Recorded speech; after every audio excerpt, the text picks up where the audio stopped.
Bonjour, je m'appelle Yann Ouellette, je suis le directeur des communications et de la philanthropie de Moisson Sud-Ouest, la banque alimentaire du Suroît. La guignolée des médias du Suroît, ça fait partie de la campagne provinciale de la guignolée des médias. C'est la 22e année qu'on le fait ici dans la région. Et puis, c'est la plus grande campagne de financement pour notre banque alimentaire. On est rendu l'année passée, on a ramassé environ 236 000 $.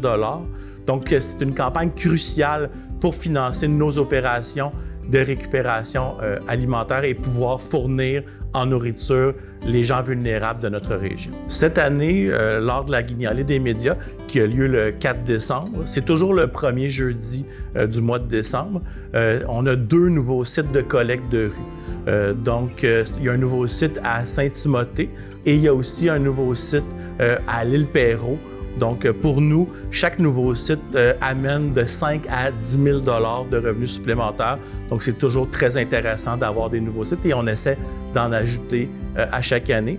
Cette année, on essaie aussi une fonction prototype de collecte de fonds en même temps que la collecte de rue. Ça va être un duo d'animateurs promotionnels. Ils vont être vêtus de chandails de hockey à l'effigie de Moisson Sud-Ouest avec des trucs un peu comiques. Et ils vont se promener dans les stationnements des centres commerciaux à Vaudreuil-Dorion pour aborder les gens. Et ils vont avoir une application Square, ça s'appelle Tap to Pay. Donc, c'est paiement sans contact, débit ou crédit sur leur téléphone. Et ils vont aborder les gens de façon sympathique, leur présenter la guignolée des médias, leur présenter notre cause et essayer d'obtenir des dons directement via l'application Square pour augmenter nos revenus. Lors de la guignolée des médias, c'est vraiment un effort collectif, pas juste du personnel et des bénévoles de la banque alimentaire, mais de plusieurs entreprises, des 3 MRC qu'on dessert. On dessert la MRC de Vaudreuil-Soulanges, de Beauharnois-Salaberry et du Haut-Saint-Laurent. Et il y a une multitude d'organismes communautaires, plusieurs d'entre eux qu'on dessert en leur donnant de la nourriture au travers de l'année. Mais il y a aussi plein d'entreprises qui s'impliquent de différentes façons. Bien sûr, il y a des entreprises qui donnent des montants d'argent dans le cadre de la campagne. Il y a des entreprises qui offrent des équipes de bénévoles sur les sites de collecte de rue lors de l'événement du 4 décembre. Et cette année aussi, on a une nouveauté. On demande aux entreprises s'ils peuvent nous prêter des camions parce que chaque site nécessite un camion pour amener le matériel, soit un camion cube ou de type Sprinter, fourgonnette. Eh bien, on demande aux entreprises s'ils peuvent nous prêter un camion pour 3 jours, donc la veille pour charger, le jour même pour l'événement et le lendemain pour décharger le matériel. Et en échange de ce prêt de camion, on leur donne une dénomination de site. Donc, on leur permet que le site de collecte porte le nom de leur organisation. Et ça leur permet aussi d'afficher de l'affichage promotionnel sur l'intersection. Et si le camion est à leur effigie, ça leur fait aussi une visibilité de plus en échange de ce prêt de camion. Cette semaine, on va envoyer un communiqué de presse pour annoncer la sortie du bilan fin 2025. Le bilan fin, c'est une étude qui est faite à travers tout le Canada et à travers le Québec, dans toutes les banques alimentaires. Ça, c'est à chaque année. Donc, on prend le mois de mars comme mois représentatif de toute l'année. C'est le mois moyen dans l'année. Et tous les organismes desservis par la Banque alimentaire nous envoient des données par rapport à toutes leurs actions d'aide alimentaire, dépannage alimentaire, repas servis et collations données. Et aussi par rapport au type de personnes qui vivent de l'insécurité alimentaire. Donc, ces données-là sont colligées et de cette façon-là, à chaque année, on peut suivre la progression de l'insécurité alimentaire et on en parle à chaque année. L'augmentation depuis, je te dirais, plus de 5 ans est très inquiétante, on pourrait dire, très forte. Le COVID a commencé le pas, il y a eu toutes les autres crises sociales qui se sont succédées. Et Scoop, présentement, on peut vous donner un peu les données touchantes de notre région, de Moisson Sud-Ouest dans le Suroît.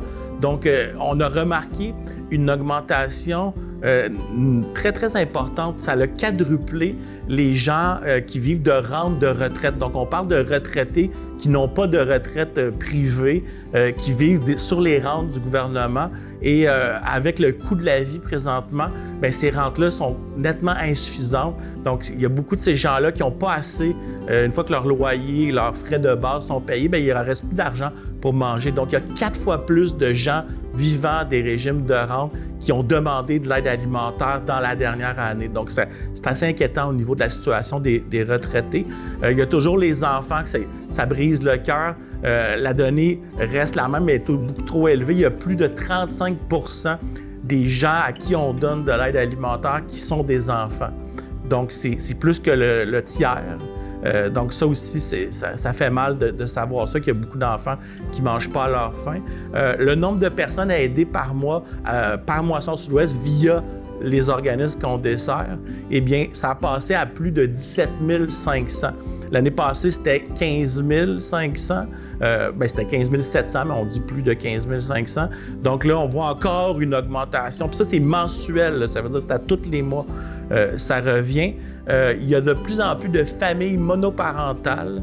On a toujours su que les familles monoparentales avaient parfois de la difficulté à joindre les deux bouts. Mais là, le problème, c'est qu'il y en a de plus en plus qui font des demandes d'aide alimentaire. Donc là, est-ce que c'est un phénomène social? Est-ce qu'on a plus de gens qui se retrouvent en situation monoparentale précaire? Ça sera à évaluer.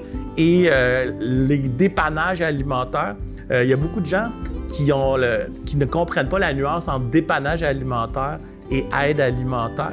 Donc, l'aide alimentaire, c'est toutes les initiatives, les actions globales. Donc, ça inclut les dépannages alimentaires, mais ça inclut aussi les repas à prix modique, comme par exemple au Café des Deux Pains ou comme les popotes roulantes ou les cuisines collectives. Et ça inclut aussi les collations qui sont données dans les écoles, dans les maisons de jeunes, dans les centres d'hébergement.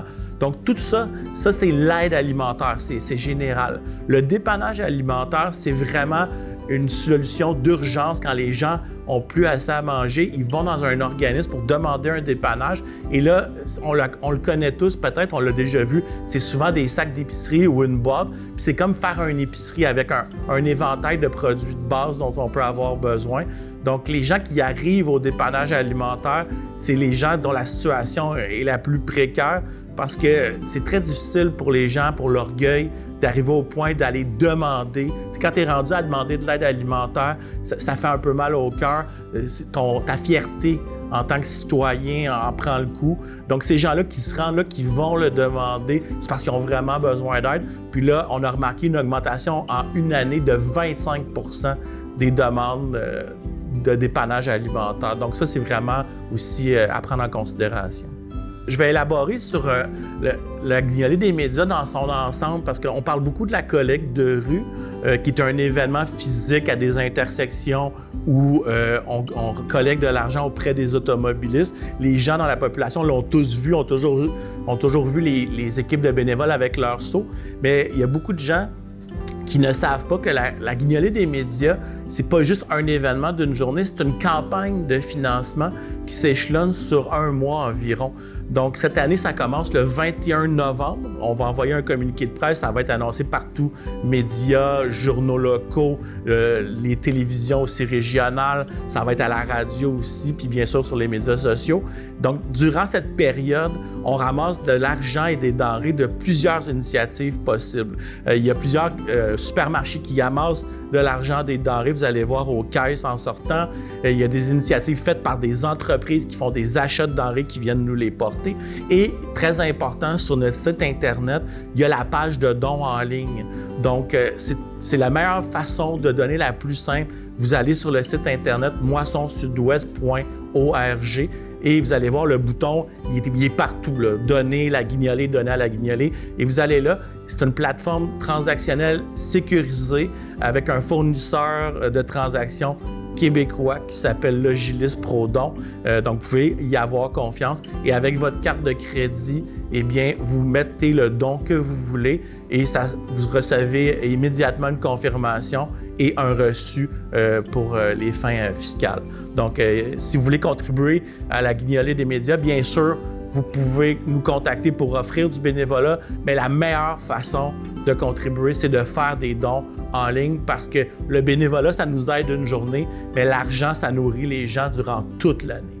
En plus des besoins financiers pour nos activités de récupération alimentaire, donc aller chercher la nourriture dans les épiceries et ensuite la redistribuer aux organismes qui offrent de l'aide alimentaire à la population, on a aussi encore des besoins criants au niveau de la finalisation de la rénovation de notre bâtiment.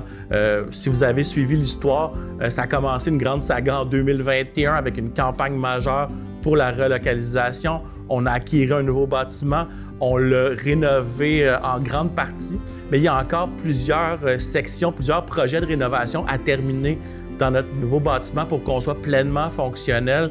Donc, en finissant ces rénovations-là, bien là, on va vraiment atteindre notre plein potentiel au niveau de l'efficacité et de la distribution alimentaire.